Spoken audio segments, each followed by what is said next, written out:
সাধারণ মানুষ জাতীয় পার্টি প্রোগ্রামে এসেছি, কর্মী সমাবেশে।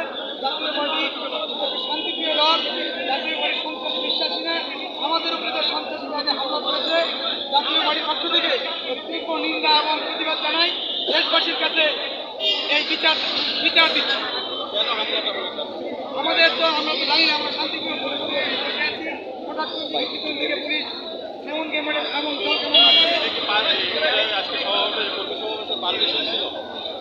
পারমিশন তো অবশ্যই ছিল। পারমিশন ছাড়া তো এত বড় একটা জায়গাতে সমাবেশ করতে পারে না। চেয়ারম্যান মহাসচিব সারা বাংলাদেশ এসেছে, আর এইরকম একটা শান্তিপ্রিয় সমাবেশে হামলা করার জন্য ন্যাক্কার নিন্দা এবং প্রতিবাদ জানাচ্ছি। পুলিশ পুলিশ কেন করেছে আমরা তো জানি না, আমরা তো নিরীহ